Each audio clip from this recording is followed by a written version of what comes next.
Said all that, let's look for a moment now at a history of giving unto the Lord. It's been a long time since I was just thinking the other day, man, I graduated from college in 1969. That's 40 years ago. A whole generation has gone by. But one thing I like to study is church history and the history of giving. And it was fun for me this last week to go back and look at the history of giving as it comes through the church.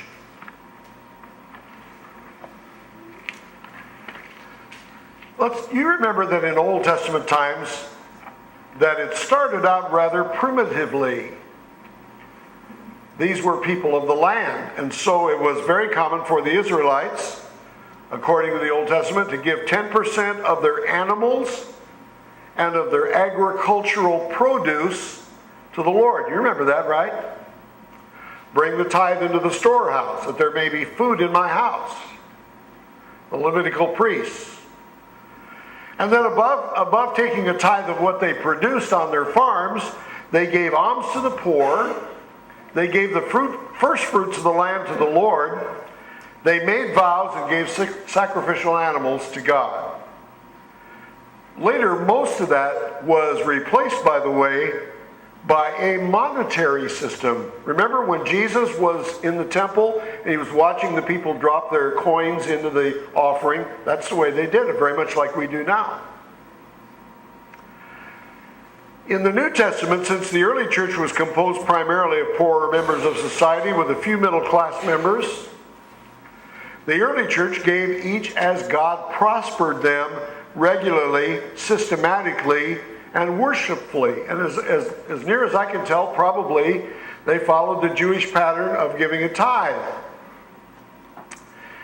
But little by little, the church started creeping in.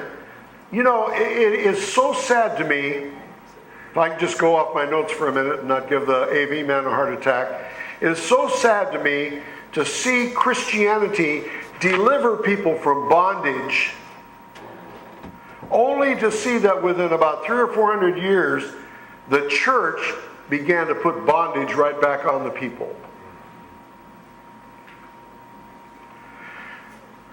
By 200 AD, Irenaeus taught that Christians should at least tithe. Well, that's pretty biblical, I think. I'd hate to think we would give less under grace than Israel gave under law. But Clement of Alexandria taught that the Old Testament law of the tithe was binding on all Christians. And Origen, in 254 AD, wrote of the indecency of those who worship God but fail to tithe. Cyprian, in 258, sought to dissuade pastors from outside work that would distract them from the divine duties which should be supported by the tithes of believers. Augustine, 430 AD, and here's where a major change took place, began to view tithing as being able to secure the forgiveness of sins.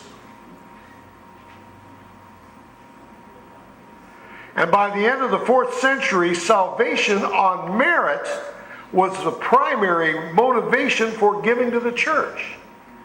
In other words, you give to enable yourself to be saved. Back to legalism.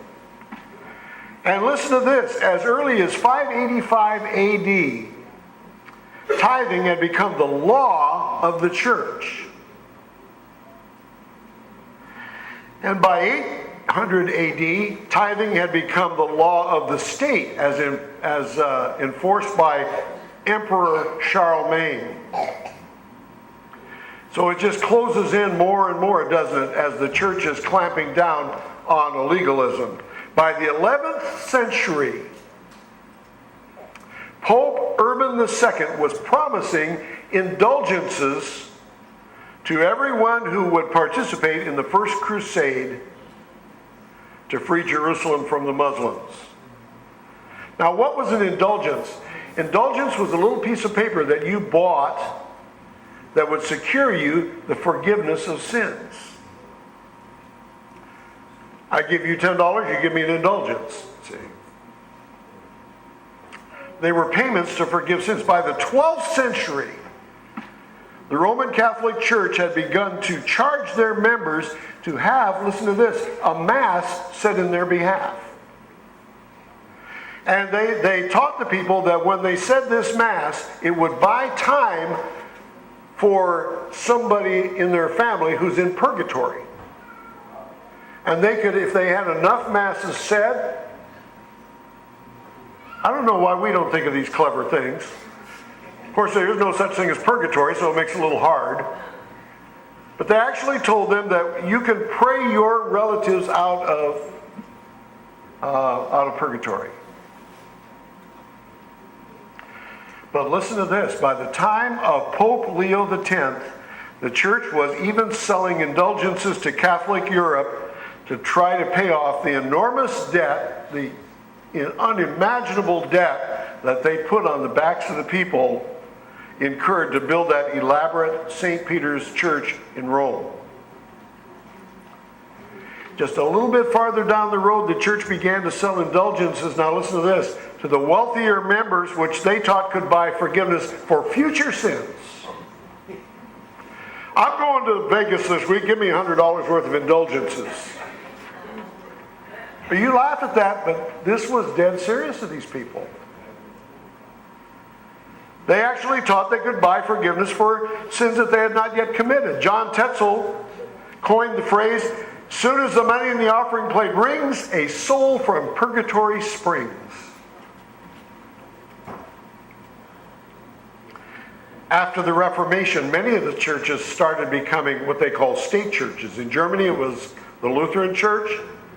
In England, it was the Anglican Church. And because of the poverty of the people, the government continued to support the church. Now, let me tell you something, folks. You hear a lot today talk about separation of church and state.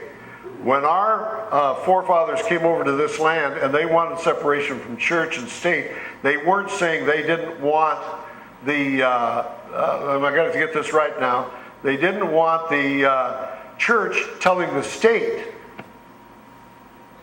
and they didn't want the, you'll figure it out. They did not want the church to be supported by the government, is what I'm trying to say. They wanted that kept separate. Anabaptists and Quakers were the strongest non-supporters of mandatory tithing. But even here in the United States, when the churches came to New England, they were dependent on public taxation and pew rentals. You had to rent your pew. I wonder if that's where this whole thing came, and somebody sitting in my seat got into the church, huh? Subscription lists and lotteries to support the church. To support the church.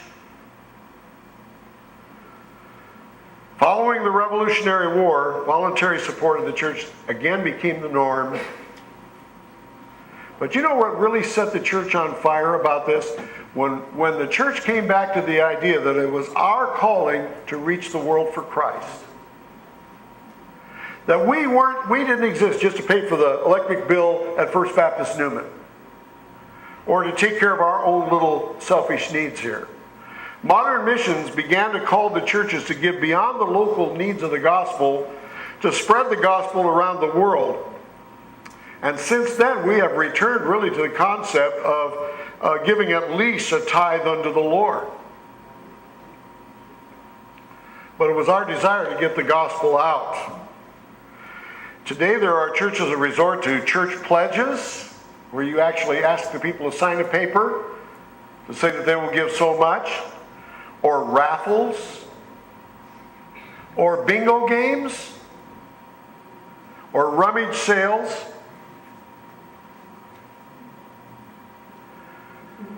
We as Baptists believe that if every member of our church simply gives as God has prospered them, and that if God opens the heart of the people, that they give at least a tithe, 10% of their income. Let me tell you, I know that all of the needs of our congregation, the pastor's staff, the pastor and staff salaries, assisting the poor in our midst, operational expenses for the church, can be easily met.